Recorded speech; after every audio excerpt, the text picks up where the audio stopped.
Instagram selling your pictures? Facebook announcement, and they're starting charging for messaging. Has your cup of Java gone bad? Our year in review and what a year it was. Is violence in video games really to blame for the recent shootings here in Connecticut and California? All that and more on Tech for Dummies.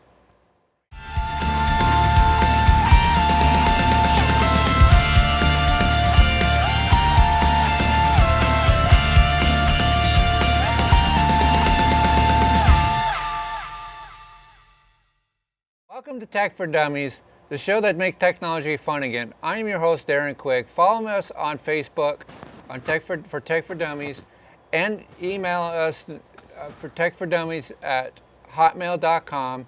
And also follow us now on YouTube. We have our previous episodes downloaded from the very first one up to recent episode as last month. As always, my host, Dustin to my left. Hi.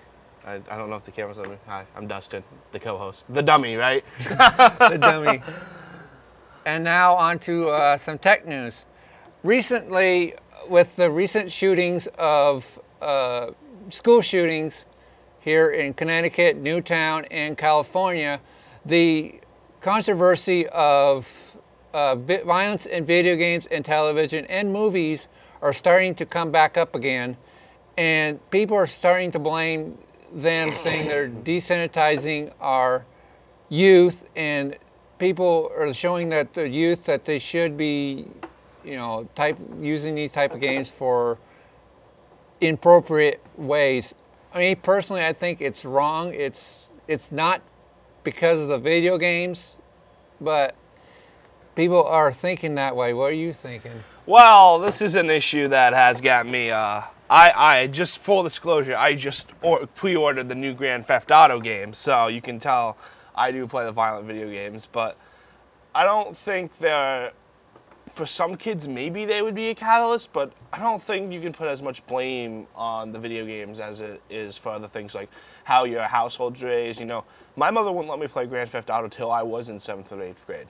And I've played it and I liked it, but I'm not going to go out and, go crazy. I don't think it's video games. It's just when something tragic happens, people just want to point the finger and say, well, this is the reason why. But, no one doesn't want to look at themselves and say, well, actually, with that being said, games like Call of Duty and Medal of Honor, like all those games, they do bother me at some point because it's like, there was this commercial out, I don't know if people have seen it, but it was a Walmart commercial.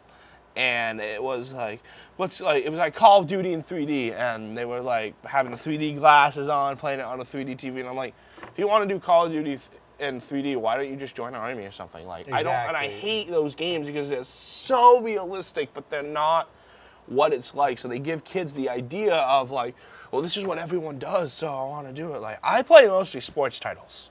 The only violent title I might play is I play wrestling video games because those are fun. And I play Grand Theft Auto, like I said. And I don't see any effect on my mood from playing those games. It depends, because if you're going to put a kid in front of a video game like Grand Theft Auto at the age of 6, young ages, when they shouldn't be in front of them. Parents should be to blame at that age. And a lot of the stuff goes with parenting, like you said. Like, if a parent doesn't monitor what games their kid's playing, then obviously their kid's going to get the idea of this is what society is. But, like, I started out playing Super Mario and all those games, and That's where I started. I tried flinging a few fireballs, but nothing happened. Because, But, and it's a different time now, because kids who are growing up now have access to those better games. It's like technology has advanced so much. They're starting to get more and more realistic versus the 64-bit that you and I are used to seeing. Right, we played games that you could tell were games. The animation was bad, but it was great. It was fun, and I learned hand-eye coordination really well from those. And yeah, now we have these games where you can I just hate the game. Like the games, it's just getting so out of hand. Like the Madden. I got Madden 13, and it's like the hitting. It's like so realistic. You feel like you're actually there. Plus, when you play it on surround sound. But I think I don't think it's the video game as much as I think it's the parenting. If you can raise your kids right and say, and have them play certain things at intervals and have them grow up. Start them out with like a game like Sonic. Don't let them play those shooting games until they can mentally handle it. Yeah, and talk to them about it too. It depends on the age of the kid too. Some people are mature enough to about 13 to start playing. And the thing about the games, this is why the ESRB, I think they have their ratings. ESA. Is it ESAB? I don't know I know there's 4, but I don't know what the third one is, like the third initial is. Yeah. So, but they have these games, like they have like your games, they have your everyone games, they have your teen games, they even had a preteen rating for a while, and it's like rated M means for 17 plus, and I don't like it when I see 14-year-olds, 15-year-olds playing the M games, because it's like someone's not doing their job. Yeah, parents are not doing their job. They should be able to control what comes in and out. And I also, playing a little devil advocate, I also see that, well, they'll go to the friend's house and do it. Mm-hmm. Well, I would personally think that you should talk to your friends' parents if you can, and tell them that, hey, I don't allow this in my house. But see, the one thing that is, because if you don't mind your kid playing a game, and your kid can handle a game, then to let people know that your kid plays that game and it's a lack of communication. Exactly. That's an issue too. But this is an issue that if we really wanted to, we could spend 3 shows on it. Yeah. This is really such a hotbed issue. It makes people up in arms all the time. So with that being said, do you want to move to what you got next on that list? Let's move on to the next one on the list. Next one is Instagram getting sued over contract changes. It was a big hot topic last month because Kim Kardashian tweeted about it. That's why. It was not only that, but there was tweeted about it. But you mean last year? Oh, last year. Excuse me. Last year. See what I did there? Yeah. Excuse me. Last year, because this is after all January. Yeah, it is. That they have finally stopped.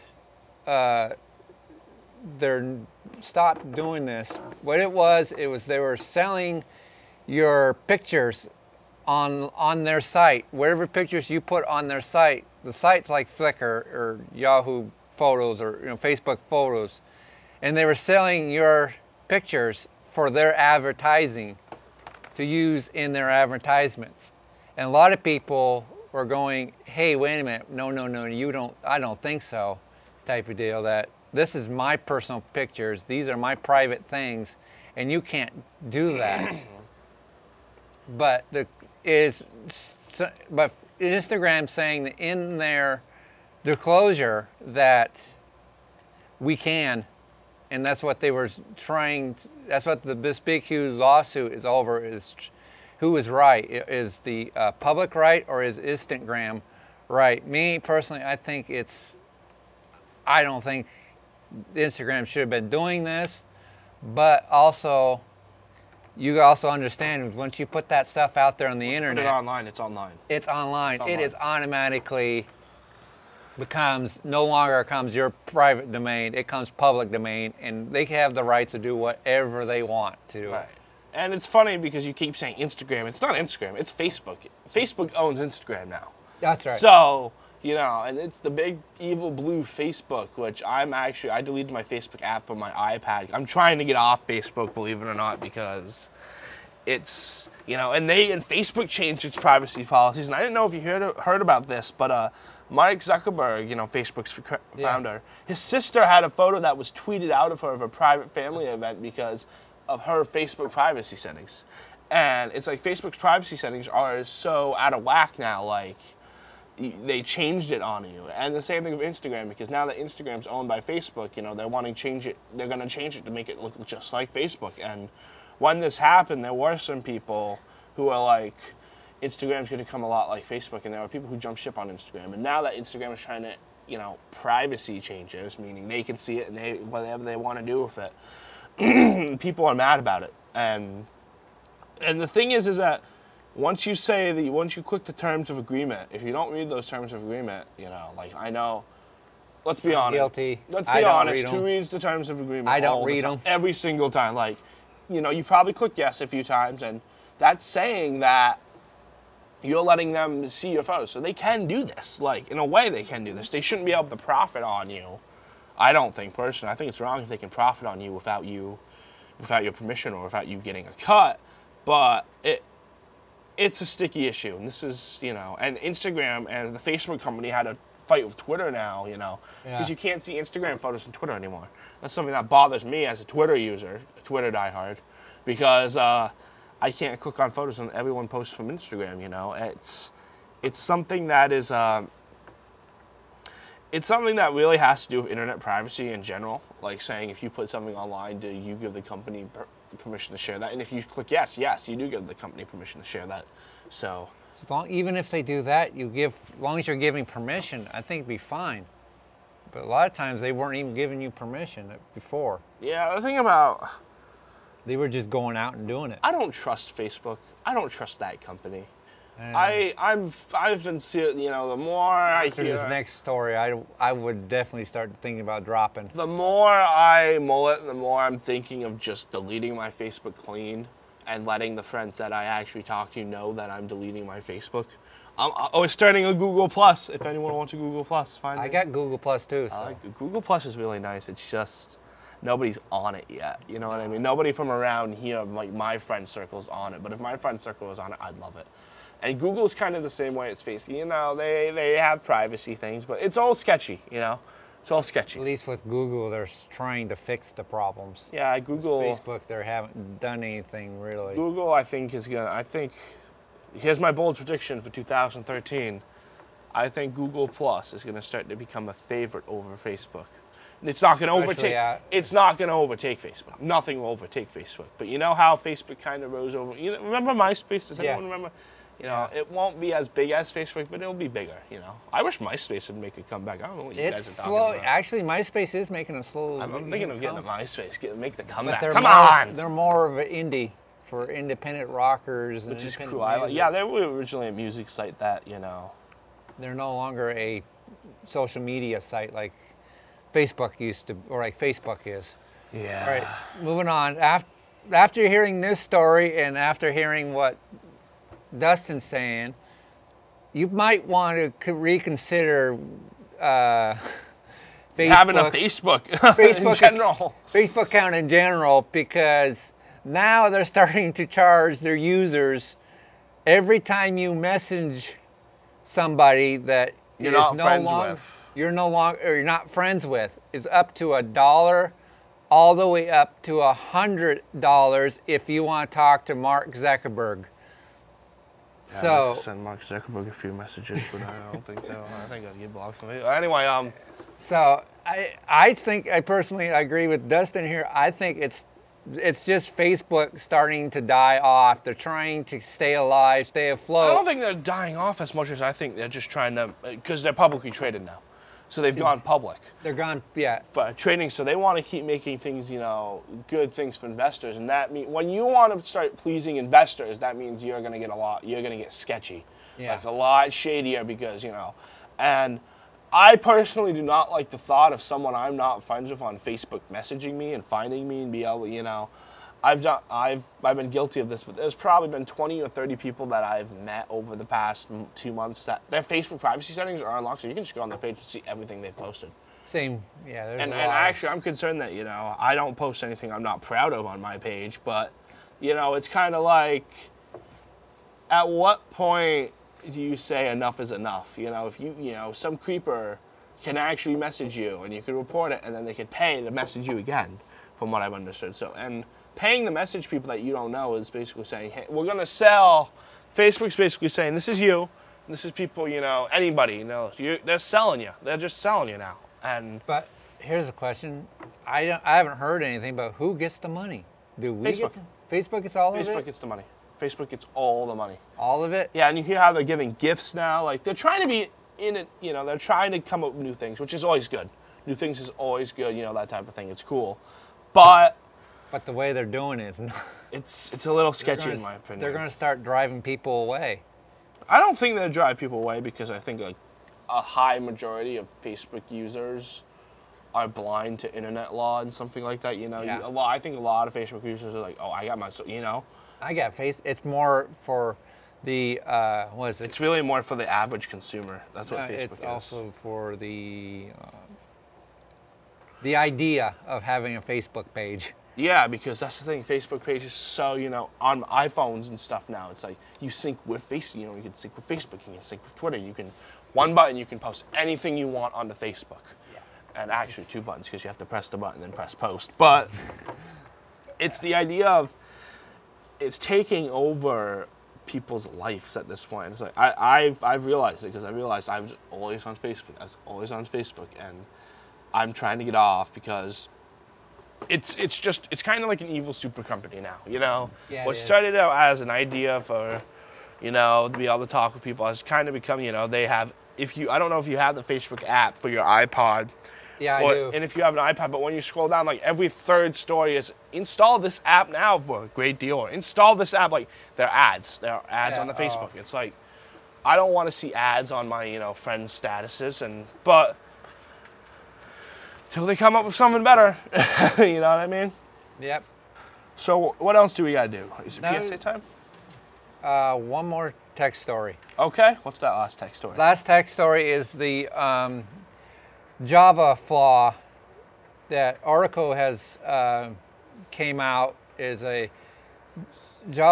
flaw in the new Java that comes out, which is Java is basically a script that helps, you know, for like passwords and stuff like that on your browser, where you can, instead of typing your password 5 million times every time you click on your browser, it saves it into this little code in the background, and you don't have to click on or type in your password every time.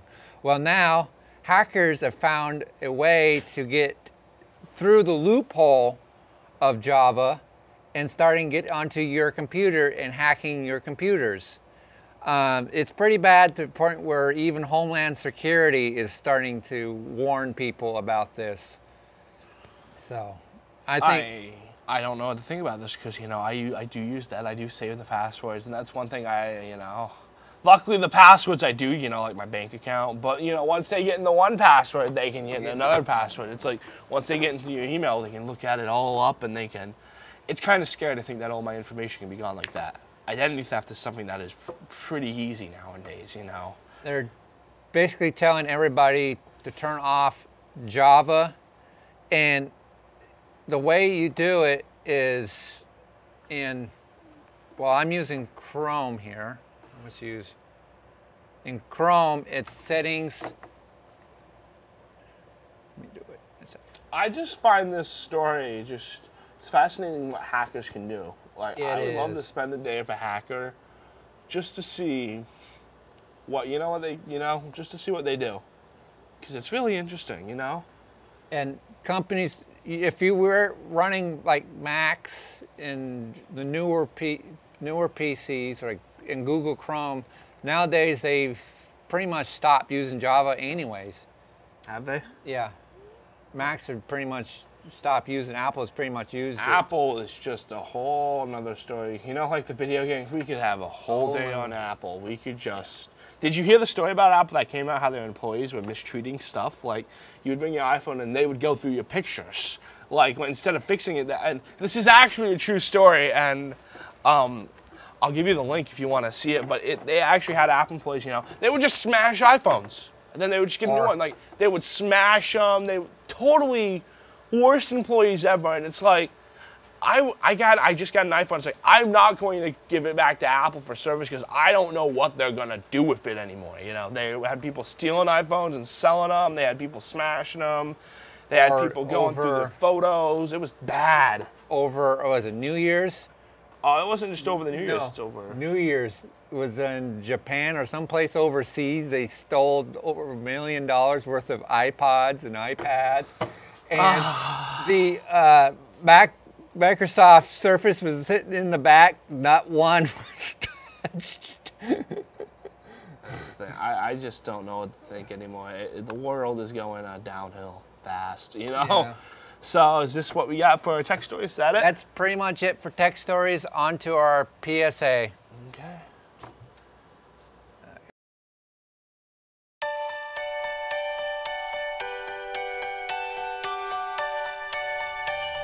If human achievement can be determined not by speed or strength, but by character, then it's easy to see who the most amazing athletes really are. Be a fan of dignity, acceptance, and the human race. Volunteer, coach, or compete in Special Olympics. Special Olympics. Be a fan. Welcome back. Please join us February for bowling tournament in Barrie. As always, be a fan, be a supporter, volunteer for Special Olympics at your local and state level. And now on to our year in review. And what a year it was. Just roughly, can't believe it, just roughly a year ago, the Kodak files for bankruptcy January 19th. They filed for bankruptcy. I'm tearing up thinking about it. Yeah. And also, January 20th, the year they